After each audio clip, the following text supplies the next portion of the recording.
ఆంధ్రప్రదేశ్లో ఈసారి సంక్రాంతి ఘనంగా జరుపుకోలేకపోయారు.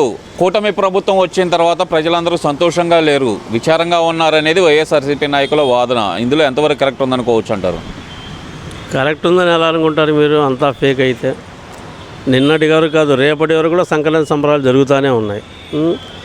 రాష్ట్రం నుంచి 78,000 కార్లు వచ్చినాయి తెలంగాణ రాష్ట్రం నుంచి. వీళ్ళందరూ వచ్చి గుంటూరుకి ఆంధ్రాకి విజిట్ చేయడానికి రాలా, సంక్రాంతి సంబరాలు జరుపుకోవడానికి వచ్చారు. జరుపుకున్నారు, ఆనందోత్సవాల మధ్య జరుపుకున్నారు. జరిగిన పందెం రాయిళ్ళు, పందెం కోళ్ళు, గుండాట, పేకాట, అసలు ఎంత ఆనంద ఉత్సాహాల మధ్య జరిగితే మీరు మీ జీవితాంతం ఎప్పుడు చూసినా ఎదురుదాడే తప్ప నుంచి వాస్తవం అనేది మాట్లాడరు వైసీపీ వాళ్ళు. ఇక అలాంటి వారి మాటలు పట్టించుకోవాల్సిన అవసరం ఏముందండి? వదిలేయటం కాకపోతే ఏముంది చెప్పండి? ఎంత ఆనందంగా జరుపుకున్నారు ఈ పండగ. 900 రూపాయలు అమ్మే మటన్ వచ్చేసి 1100 అమ్మారు. 350 రూపాయలు కేజీ చికెన్ ఉంది. అయినా కానీ పండగ ఆనందంలో ఎక్కడా వెనకడుగు వేయల. ఎందుకంటే 350 కోట్లు ట్రూ అప్ ఛార్జీలు, కరెంట్ ఛార్జీలు తగ్గించారా? కరెంటు ఛార్జీలు పెంచుతున్నారని జనాన్ని భయపెట్టారే తప్పనిచ్చి మీరు అంతకుముందు పెట్టిన ట్రూ అప్ ఛార్జీలే 345 కోట్ల రూపాయలు తగ్గించేసేసారు. ఇక కట్టే పని లేకుండా అయ్యే మాట్లాడుతున్నారు. ప్రభుత్వం ఇన్ని మంచి పనులు చేస్తున్నా కానీ ఒప్పుకోవడానికి మీకు మనసు రావట్లేదు. అంటే ఒప్పుకునే మనసు మీకు లేదనుకోండి, ఇక ఒప్పుకునేది ఏముంది? ఒప్పుకునే మనసే లేదు వాళ్ళకి. మరి రాష్ట్ర ప్రజల మీద తనకు 11 సీట్లు ఇచ్చారన్న కక్షలో ఏమో తెలియదు. మరి ఈసారి ఆంధ్రప్రదేశ్లో సంక్రాంతి సంబరాల్లో ఎక్కడ జగన్మోహన్ రెడ్డి గారు కనపడలేదు, ఎందువల్ల అనుకోవచ్చు అంటారు? ఆనందాన్ని ఆయన ఆస్వాదించలేరండి. తను కోరుకున్న ఆనందాన్ని కోరుకుంటాడే తప్పనిచ్చి ప్రజల ఆనందాన్ని అతను ఎప్పుడు పర్యవేక్షించడు.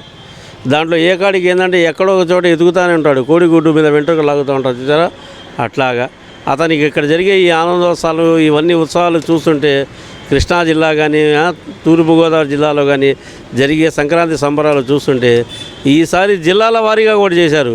తూర్పులో చేశారు, పశ్చిమలో చేశారు గుంటూరులో. ఇంతకుముందు ఎప్పుడు తూర్పులో చేయలా. ఈసారి నసీర్ అహ్మద్ గారి ఆధ్వర్యంలో తూర్పులో కూడా అద్భుతంగా జరిగినాయి, పశ్చిమలో అద్భుతంగా జరిగినాయి. రాష్ట్రమంతా సంక్రాంతి సంబరాలు మునిగి తీరారండి.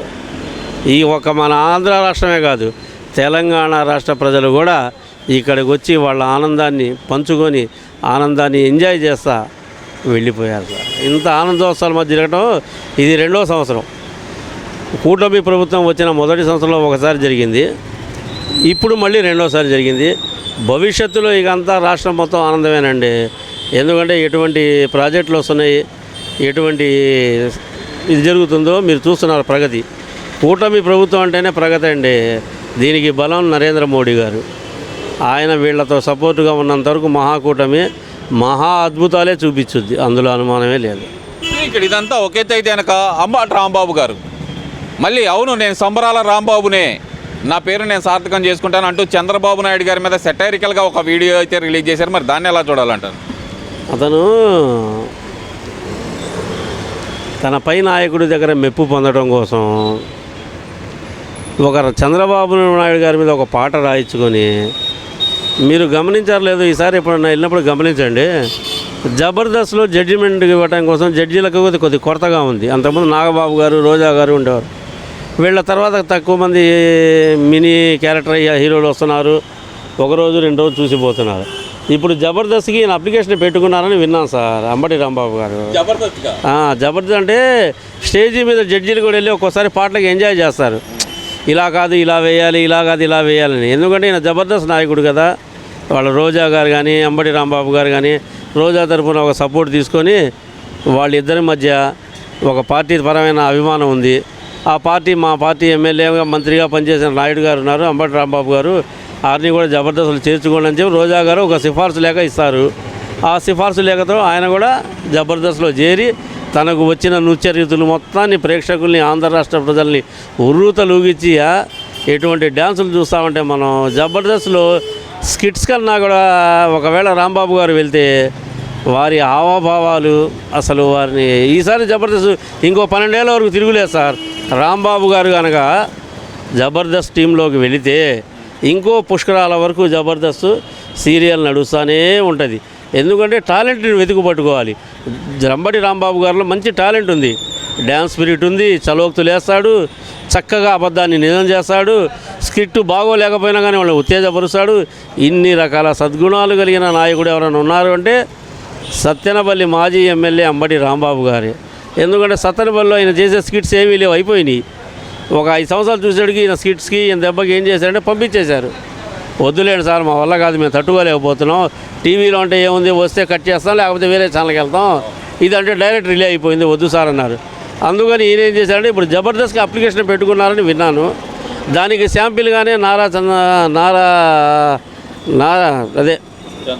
చంద్రబాబు నాయుడు గారి మీద ఒక పాట రాయించుకొని దానికి నృత్యం సమకూర్చి అతనే నృత్య రీతులు ఒక కొరియోగ్రాఫర్ ఎట్లా చేస్తాడో అట్లా చేశాడు సార్. నిజం చెప్పాలంటే మీరు చూడలేదు కానీ వీడియో ఎంత వైరల్ అయింది అనుకున్నారు, అంత బాగుందండి. ఆయన కూడా అదే చెబుతున్నాడండి, నా పాట దూసుకొని పోతుంది, చంద్రబాబు నాయుడు గారి మీద వ్యతిరేకతలాగా ఉప్పొంగిపోతుంది నా పాట అంటున్నాడు కదా.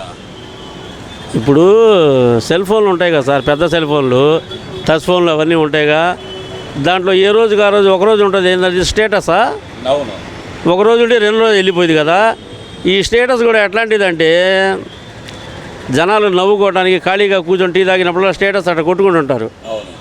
అట్లా ఇదో స్టేటస్లో ఇది ఒకటి వచ్చింది. ఎంతోమంది పిల్లలు చేస్తున్నారు, బైక్ రైడర్స్, కోతుల్ని కుక్కల్ని ఆడేయడం, డ్యాన్సులు వేయడం, సినిమా పాటకు అనుగుణంగా ఎగరడం, మగోళ్ళు చీరలు కడతాం, ఇవన్నీ చేస్తుంటారు.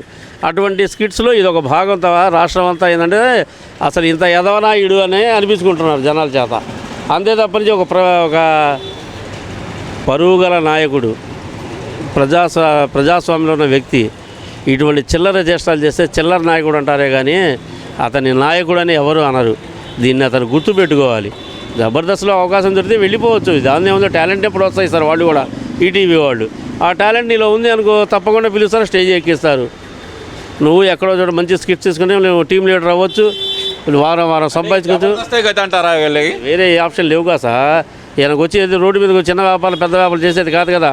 ఈయన రేంజ్ మొత్తం కోట్లలో ఒక కొండ కట్టి పెట్టాడు. అది ఎప్పటికి కరుగుద్ది? అదే పోనీ కడుపు నిండా ఏమన్నా 3 పూట్ల తిని అరిగించుకునే వయసా? అది కాదు, వయసు మీద పడుతుంది. డబ్బు మీద ఆశైన చావందీళ్ళలో డబ్బు, పలుకుబడి, రాష్ట్రంలో మనం ఉండాలి, నేను వినాలి, నేను చెప్పాలి, మీరు వినాలి, ఇదే ఆప్షన్. అంతకుమించి ఏం లేదు ఆయన దగ్గర. మరి ఇదంతా ఒకైతే అనుకుంటే కనుక మళ్ళీ వైసీపీ నాయకులందరూ అంటుంది ఏంటంటే కనుక ప్రజలు, రైతులు సంతోషంగా ఉంటేనే రాష్ట్రంలో పండగ వాతావరణం ఉంటుంది, ఈసారి రైతుల్ని మోసం చేశాడు చంద్రబాబు నాయుడు అంటున్నారు కదా. మరి మీరు రూరల్ కూడా తిరుగుతుంటారు కదా సార్ విలేకరిగా, ఏ గుంటూరు జిల్లాలో ఏ రైతైనా బాధపడ్డా సార్? వచ్చిన ప్రతి తుఫానికి ఒక పేరు ఉంటుంది.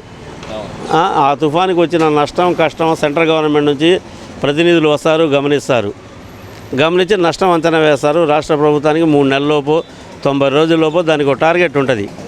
ఆ టార్గెట్లో వాళ్ళు ఫుల్ఫిల్ అవుతారు. అయ్యా ఎవరెవరు నష్టపోయినా కలెక్టర్ల ద్వారా, తహసీల్దార్ల ద్వారా, ఎంఆర్ఓల ద్వారా పంట నష్టం ఇస్తుంటారు. మొన్న కూడా పంట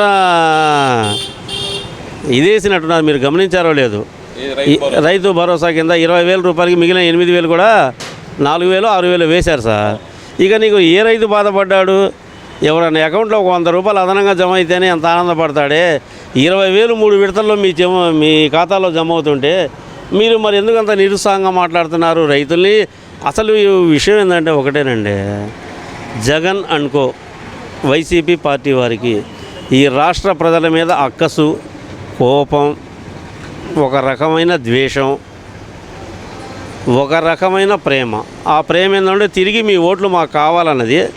ద్వేషం ఏంటంటే 151 నుంచి 11 సీట్లకు ఇచ్చింది. కోపం ఏమిటంటే మేము చేసింది, నేను చేయలేనిది ఏంది? ఇప్పుడు చంద్రబాబు నాయుడు చేసిన ప్రతి అభివృద్ధి పనిని తన ఖాతాలో వేసుకోవటం, ఇది నా సబ్జెక్టు, ఇది నాకు రావాల్సిన క్రెడిట్ అంతా అతను తీసుకుంటున్నాడు. నీకు 5 ఏళ్ళ అవకాశం ఇచ్చారు. ఈ 5 ఏళ్ళ అవకాశంలో నువ్వేం చేయగలిగావు? ఏమన్నా చేయగలిగావంటే ఈ సంక్రాంతి సంబరాలు ఉంటాయి కదా సార్, ఈ ప్రతి ఊళ్ళో, పల్లెటూళ్ళలో, గ్రామ పెద్దల సమక్షంలో అన్ని చోట్ల చాలా చక్కగా ఆనందోత్సవాల మీద అన్ని కుల మతాలకు అతీతంగా చేసుకుంటారు. కానీ జగన్మోహన్ రెడ్డి గారు మాత్రం తిరుమల తిరుపతి దేవస్థానం యొక్క నమూనాని, సంక్రాంతి సంబరాల్ని, 2 కాడెద్దుల్ని, ఒక అరలారి చెరుకుగడ్డలు ఉంటాయి పొడుగ్గా, తన ఇంట్లో సెట్టింగ్ వేసుకొని దేవుణ్ణే తన ఇంటికి రప్పించుకునే అంత గొప్ప వ్యక్తి ఆయన. అటువంటి వ్యక్తికి రాష్ట్రంలో జరుగుతున్న సంక్రాంతి సంబరాలు ఏం తెలుస్తాయి? ఎలా తెలుస్తాయని అనుకోవటమే మన పొరపాటు. ఎందుకంటే ఆయన చూసేదల్లా ఒక్కటే, తనకు నచ్చిన వాళ్ళని బాగు చేయటం, తనను నమ్ముకున్న ఎమ్మెల్యేలు మంత్రులకి వాళ్ళకు నెక్స్ట్ ఎలక్షన్కి మళ్ళీ తలా ఒక 500 కోట్లు 300 పోగు చేసి పెట్టడం, వాళ్ళ ద్వారా జిల్లాల్లో పనులు జరిపించుకోవటం. ఈయన పల్లెనిద్ర అనేటప్పటికి లేదు 58,000 రూపాయలు ఖరీదు చేసి డబల్ బెడ్ తీసుకొచ్చి ఆయనకి పరుపు మంచాలు దుప్పట్లు ఒక 20-30 మంది మందమాగదిగాలు అదే పని చేసేవాళ్ళు ఉంటారుగా, దాన్ని మాదిగలో మాగాదిగాలు అంటారు, పని వాళ్ళు అంటారు. అలాంటి వాళ్ళు పెట్టుకుని ఒక రాజులాగా అతను భోగం చేసుకొని అనుభవించాలని కోరిక. చెట్టు కింద నిద్ర, పల్లె నిద్ర, ఇవన్నీ ఉత్తమ మాటలు సార్. ఆయన గుర్తొచ్చినప్పుడల్లా వచ్చే మాటలు ఇవి. వాటి గురించి మనం పట్టించుకున్నాం అనుకోండి సార్, ఈ రాష్ట్ర ప్రగతి ఆగిపోయింది. ఎందుకు ఆగిపోయింది అంటే అతని ఆలోచన అంటూ రాష్ట్రంలో లేదనుకో, రాష్ట్రం అభివృద్ధి పదంలో జరుగుద్ది. మహాకూటమి మరొకసారి.